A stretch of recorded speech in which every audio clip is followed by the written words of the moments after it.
Endobeso. Kugenda mu mukaaga tonzifuna tifama ekintu buli ky'omuziki. Endobeso. Tuyingidde ali ku layini wano. Annange Mukyala Namboze nkulamusizza nnyabo. Nze Kadima ku Beat FM ne Kabogoza. Sebo nsanyusa okuwuliza Kadima Sebo. Nnyabo njoya ne Namboze. Sebo yenze Sebo. Bali batya? Mbadde manyi Namboze ow'emukono bakireke. Nedda Sebo. Nedda. Kale kiki ekiriwo? Mwami Kadima nafuna omusajja. Musajja mmaze naye emyezi 4. Mukyali bato olaavu eyetandika butandisi. Obuzibu mwabujja wanga laavu mpya. Nange njagala okunnyonnyola ontaaseemu. Mwami Kadima nasoba. Olina ettu. Nafuna olubuto. Namboze wandibadde musanyu wo wafuna olubuto abantu banoonya mbuto. Tuufu banoonya mbuto naye luno olwange kirabika nadufuniramu buzibu. Kubanga nagamba omusajja nti ndi lubuto, omusajja ne yeekyanga. Omusajja neekyangyako ne mugamba ate gwe wankakanga nfune olubuto oyagala nkuzaalire. Naye essaawa zino ate onneekyangiddeko bye biki ebyo. Kale mpa ssente ngende nduggyemu awoza talina ssente. Ekyo nno kibi tekikkirizibwa ne mateeka eky'okulugyamu. Era y'ensonga mwami Kadima nanoonyereza ennamba yo nga njagala munnange ontaase. Olubuto luli mu bbanga ki? Olubuto lwa mwezi gumu Ssebo. Lukyali luto. Kakati omwami mubeera mwenna? Nedda Ssebo. Tetubeera ffenna Ssebo naye y'ensonga mbadde nkukubidde okole ki onnyambeko. Omwami akola mulimu ki? Omwami ali awo eyeeyiyayiya embeera bw'eti. Alina omukazi omulala? Alinayo mukazi mulala. Bamuyita ani omwami? Omwami bamuyita Fred Ssebo mwami Kadima. Fred. Kale gwe kiki osinga okwagala? Mwami Kadima njagala alabirira olubuto kuba nze saagala kujjamu lubuto luno. Kituufu tekiba kituufu. Saagala kulugjamu njagala omuŋŋambireko asobole okulabirira olubuto. Okola oba tokola? Mwami Kadima sikola. Tovaako tumuwulize kyagamba. Kale Ssebo.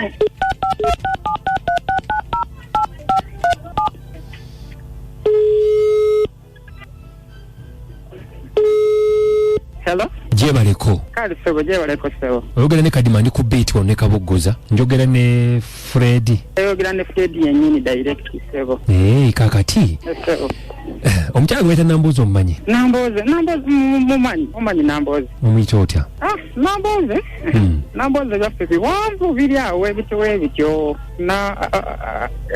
Tonnanaagira Fred. Kakati ekizibu ekiriwo ofunisa Namboze olubuto. Okimanyi tokimanyi? Nange omukyalo oyo kati namazeeyo n'abibagamba. Anti wulira wamufunisa olubuto lwa mwezi kati n'omaliriza akusaba obuyambi Namboze. Namboze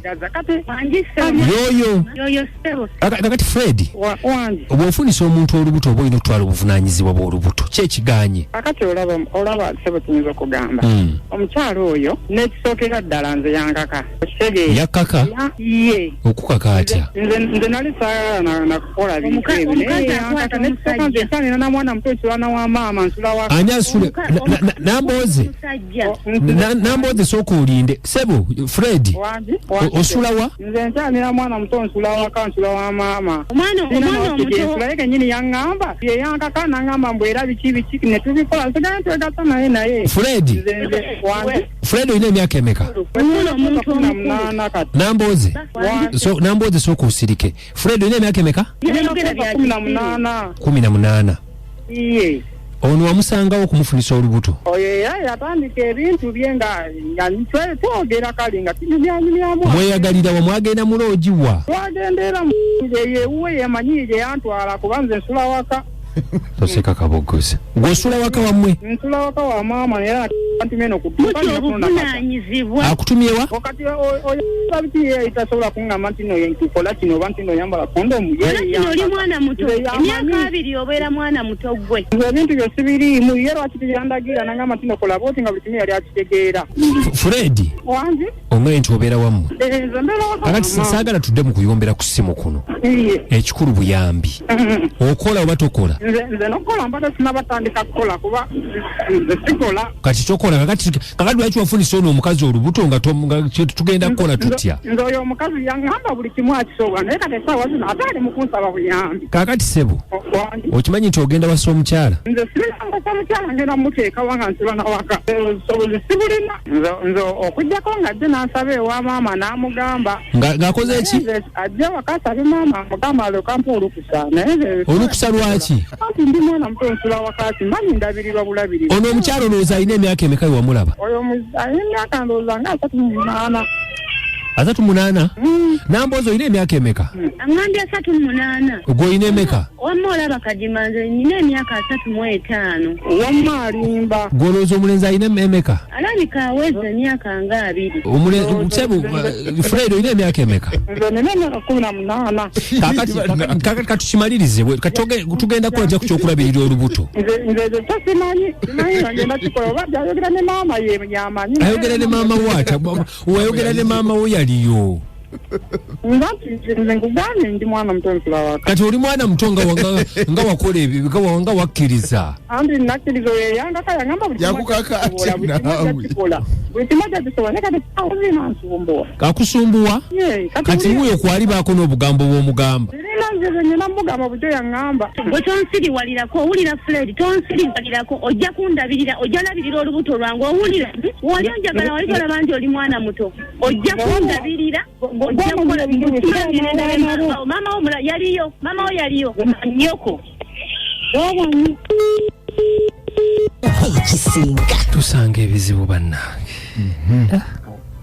ekyaliwo ekintu yanyinza n'okuntuulira kyewuunyisa ate nga kituufu ogenda okumaliriza ng'olubuto olufuna mu bujji tugende banafe abali ku simu wano WhatsApp bazze bateesereza ddala bangi ensonga eno ndowooza bakwatiddeko ddala eya mwana mulenzi Assalamu alaikum warahmatullahi wabarakatuh mukwano mwe bali kutuweereza amannya nze Haji Kasuli Rashid ngambira Kabuwa naye mwana muwala oyo nno naye alimba yapapira ebyomukwano gw'ogenda otya ku mwana omuto bw'atyo bw'otamanya nakwetegereza kati mwana omuto ajjewo obuyambi ate yonna mukyala yennyini atugambye nti omwana yeeyiya bweyiiya kati obuyambi anaabujjawa so nze omukyala kyemusaba akwate empola omuvubuka maama we asobole okulabirira mukamwana hajja tabatumidde nnyo asigadde ndi Haji Kasuli Kabuwa ekimmondo ky'omukazi n'ekimenyerezi ky'omusajja bonna batumbaavu bonna beetaaga kibooko mumanyirizo beewala kuweereza Kadima ne Anko Kabogoza mwe baletuweereza naye abakazi namwe mutandike okwepimira lwaki temwepimira n'omwana gwe wamutwala n'ewuwo kaakati byonna bimalirize wamutwala ewuwo ate kati omusaba buyambi talina waasula talina mulimu ate omusaba obuyambi mukazi gwe kikugwala labirira olubuto lwo yenze namaswaife mutongo kikigatunda amanda mukulu Kadima banne mwe bale kuweereza naye nze kyendabye omukyalo oyo yeekuŋŋaanye alume n'ogwa waggulu yeerabirire n'olubuto lwe ekyamazima omukyala mukulu ate omwana ye akyali mwana muto n'ebirowoozo bito kuze maama ajje keeteredde bamutumira kuleeta mata ga nnyina balituweereza abakigeze gitya naye bannaye nkubulire naye omukyala bambi mukyala munange wasuka emyaka ku mwana kati omwana ne bwagamba gwe wamukaka neze kyembadde ngamba omuwala gwe omukyala maama wejjanjaba empolampola nga weweddaabiriza naye bw'anaaba afunye ekyakuwa ng'akuwa kuba egyo emyaka aba akyasula waka kituufu nsigadde nze mama kulisi afumba ekigere mbiriza ebisero ebibongo akavubuka kamulindiggula ekimbeewo alagari katonda wange mbu mwana muto ekimbeewo kya Mustafa naye bannange era batabisi twafunye bambuto n'owaggulo naye ddala ajjanira buyambi naye Namboozi olimba mwana abandi muto era osanga gwe wamukaka nga waayogedde olimba naye mulabanga kirasi ze muzaalira mukama katonda abya akaana kagamye nze nkyabeera wa maama tova ku BFM ekintabuli ky'omuzika ekisinga for now twagala okusiibula mukko tujja si kyo mweraba